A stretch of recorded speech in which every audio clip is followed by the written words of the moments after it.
आज एशिया का जो है नेपाल और भूटान के बारे में जानते हैं, दो देश के बारे में जानते हैं। देखिए यार, नेपाल का जो है कैपिटल आपका जो है काठमांडू और इसका करेंसी रुपया है और इसकी जो है पार्लियामेंट जो है संसद है उसका है नेशनल असेंबली है। हम देखते हैं जो मेरा जो नेपाल है ये बफर स्टेट का इसको संज्ञा प्रदान की जाती है। बफर स्टेट का अर्थ होता है जो दो देश मजबूत देश के बीच में एक छोटा सा देश हो उसको बफर स्टेट कहा जाता है, और जिससे दुश्मनी चलता हो इस तरह का तो उसको बफर स्टेट की संज्ञा प्रदान की जाती है। हम देखते हैं नेपाल में जो है, नेपाल में आपका जो है हिमालय का तीनों श्रेणी अवस्थित है, वृहद हिमालय, मध्य हिमालय और आपका शिवालिक हिमालय। हम देखें ये हिमालय का जो निर्माण हुआ आपका जो है सिनोजोइक कल्प में हुआ है, और इससे पहले जो आपका जो है ट्रांस हिमालय का निर्माण हो चुका है। हिमालय का निर्माण और हिमालय के बारे में हम जो जानते हैं, जो दो प्लेट के टकराने से 33 साल में जो है मलबा के कारण जो है हिमालय का निर्माण हुआ है। और आते हैं आगे, देखिएगा यहाँ पर जो है घास का मैदान, जो हिमालय में जो घास के मैदान जो पाई जाती है वो सवाना का घास का मैदान और जो साग का वृक्ष जो है यहाँ पर पाया जाता है। एग्जाम के व्यू से सबसे इंपॉर्टेंट इसका जो है क्रम पूछा जाता है, पर्वत का क्रम पूछा जाता है। भारत में जो है हिमालय का जो सर्वोच्च चोटी है कंचनजंगा, जो आपका सिक्किम में अवस्थित है। सिक्किम और नेपाल के सीमा पर ये कंचनजंगा अवस्थित है। दूसरे स्थान पे मकालू आता है, तीसरे स्थान पे एवरेस्ट आता है, चौथे पे मनसालू आता है, पांचवा पे अन्नपूर्णा और छठे पे आपका धौलागिरी, जो आपका ये महाभारत श्रेणी में अवस्थित है। अब देखिए ये मेरा है वृहद हिमालय, जितनी भी ये चोटी है सब ये वृहद हिमालय में अवस्थित है, और जो आपका ये है मध्य हिमालय। हम पढ़ चुके थे जो वृहद हिमालय और मध्य हिमालय को जो अलग करता है उसको मेन बाउंड्री फॉल्ट कहते हैं, मेन बाउंड्री फॉल्ट कहते हैं। अब यहाँ पे आगे चलते हैं, जो दो प्लेट जो टकराता है, जो दो प्लेट जहां टकराती है उसको कहा जाता है मेन बाउंड्री फॉल्ट। हम देखे थे यहाँ पे आप यूरेशियन प्लेट और जो है इंडियन प्लेट, दोनों प्लेट टकराई और हिमालय का निर्माण हुआ।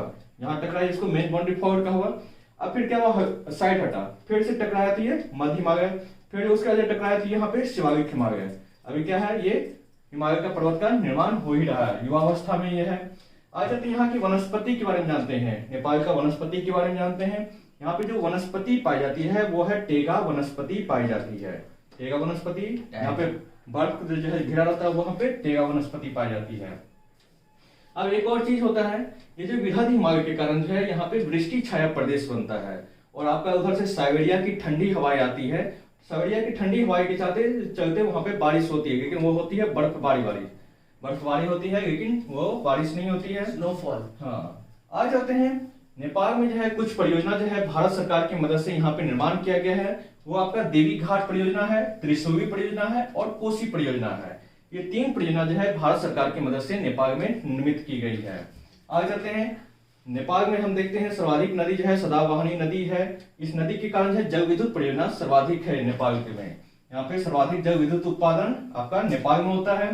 कुछ इसके बारे में जनजाति के बारे में जानते हैं, नेपाल की जनजाति कौन कौन सा है उसके बारे में जानते हैं। देखिए नेपाली, सिंपल नेपाल है नेपाली जनजाति, दूसरा है निवार है, तीसरा पे शेरपा है, चौथे पे गोरखा है और पांचवा पे भूटिया जाति को हम जो है ड्रैगन पीपुल भी कहते हैं। भूटिया जाति को ड्रैगन पीपुल भी कहते हैं, और भूटिया जाति आपका जो है भूटान में भी पाया जाता है। अब आ जाते हैं यहाँ पर जो है देखते हैं संख्या। देखिए 85% हिंदू की संख्या है, 85% हिंदू की संख्या है, और शेष जो है आपका मुसलमान और बौद्ध हैं यहाँ पे वास करते हैं। अब कृषि में देखते हैं, जैसे हमारा भारत जो है कृषि प्रधान देश है, उसी तरह से नेपाल भी कृषि प्रधान देश है। इसका कारण है यहाँ पे नदी का बहुत ज्यादा है, सदाबहानी नदी के कारण ये कृषि प्रधान देश है। और यहाँ पे मात्र 18% क्षेत्रफल जो है जिसपे कृषि संभव है, बाद बाकी जितना है उसपे पर्वतीय प्रदेश होने के कारण कृषि संभव नहीं है। 18% मैदानी भूमि है जिसपे कृषि संभव है। आ जाते हैं यहाँ पे नेपाल का मात्र एक प्रदेश है विराटनगर, जहाँ पे औद्योगिक क्षेत्र है। एकमात्र जगह है विराटनगर जहाँ पे उद्योग संभव है।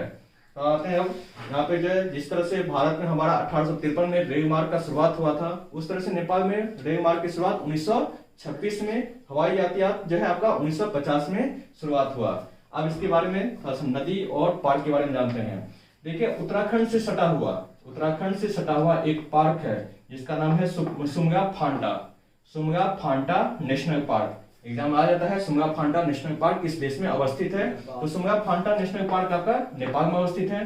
जैसे देखिए उत्तर प्रदेश से सटा हुआ एक और पार्क है, वो है बाटरिया नेशनल पार्क, ये नेपाल में अवस्थित है।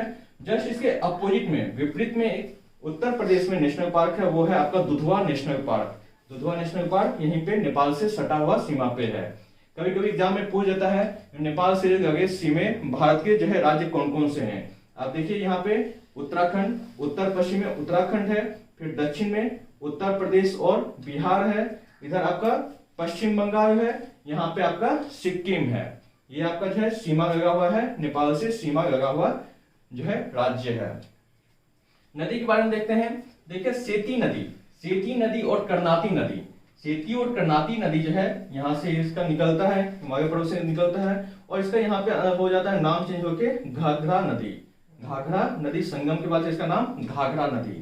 फिर आता है यहाँ पे राप्ती नदी, मध्य हिमालय से यहाँ पे राप्ती नदी का उद्गम होता है।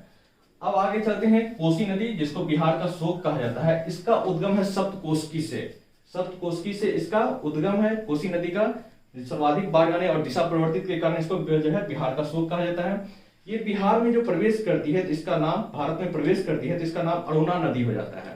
अरुणा नदी हो जाता है। अरुणा नदी के रूप में ये गंगा में प्रवेश करती है, गंगा में मिलती है। हम देखे थे नेपाल का जो है राजधानी वो है काठमांडू। बहुत बार एग्जाम में पूछा जाता है जो काठमांडू किस नदी किनारे बसा हुआ है, तो काठमांडू आपका जो है बागमती नदी किनारे काठमांडू बसा हुआ है। अब आगे चलते हैं दूसरा देश के बारे में, वो है आपका भूटान। भूटान देखिए, इसको थंडरबोल्ट ऑफ जो है यहाँ पे लैंड ऑफ थंडरबोल्ट, बहुत ज्यादा यहाँ पे बिजली का जो है कड़कना होता है, इसको लैंड ऑफ थंडरबोल्ट का कंट्री का उपमा प्रदान किया जाता है। आगे चलते हैं, इसका जो है कैपिटल जो राजधानी है वो है थिम्पू। थिम्पू इसकी राजधानी है। और जो मध्यकालीन इसकी जो राजधानी, पुरानी जो राजधानी थी वो आपका जो है पारो और पुनाखा, पारो और पुनाखा, कभी पारो का हाथ और कभी पुनाखा का, दो इसकी राजधानी है। और यहाँ पे जो है एयरवेज कहा जाता है, तो ये आपका पारो के नाम से ही इसका एयरवेज है, पारो एयरवेज है इसका। तो आगे चलते हैं, यहाँ का जो है संसद के बारे में जानते हैं। इसका भूटान का संसद कौन है, तो सोंगटम। भूटान की संसद का नाम है सोंगटम और इसकी करेंसी है न्यूट्रम, करेंसी न्यूट्रम। परिषद इसका सोंगटम और राजधानी इसकी थिम्पू और पुरानी राजधानी इसका पुनाखा और पारो, मध्यकालीन राजधानी इसका पुनाखा और पारो है। आ जाते हैं, कहा जाता है इसका जो है धार्मिक जो है जगह कहाँ है, तो आपका पारो। देखिए यहाँ पे जो है पारो भूटान का है, पारो इसकी धार्मिक राजधानी है। और यहाँ की जो मूल निवासी है, भूटान की जो मूल निवासी कहा जाता है उसका नाम है गालोप। भूटान की जो मूल निवासी है वो है गालोप है। आ जाते हैं, जिस तरह से हम नेपाल में देखे थे जो औद्योगिक, एकमात्र औद्योगिक था आपका विराटनगर, उसी तरह से भूटान का एकमात्र औद्योगिक जो है आपका फुट सोविंग है, व्यवसायिक केंद्र फुट सोविंग जो है एकमात्र औद्योगिक नगर है। आ जाते हैं कुछ नदी, इसका महत्वपूर्ण नदी और परियोजना पे आते हैं, जिक्र करते हैं। देखिएगा यहाँ पे वांचू नदी, थिम्पू नदी और संकोच नदी। हम संकोच नदी के बारे में है। देखिए वांचू नदी, इसका उद्गम है वांचू नदी का, और ये जो है असम में जो प्रवेश करती है, असम में ये जो प्रवेश करती है इसका नाम हो जाता है राडेक, राडेक नदी। और ये जाके ब्रह्मपुत्रा में मिल जाती है, ब्रह्मपुत्रा में मिल जाती है। वांचू नदी असम में प्रवेश करती है तो राडेक हो जाती है और ये ब्रह्मपुत्रा में मिल जाती है। फिर यह थिम्पू नदी भी है और संकोच नदी हम पढ़ चुके थे। संकोच नदी जो है असम और अरुणाचल प्रदेश के बीच सीमा का निर्धारण करती है।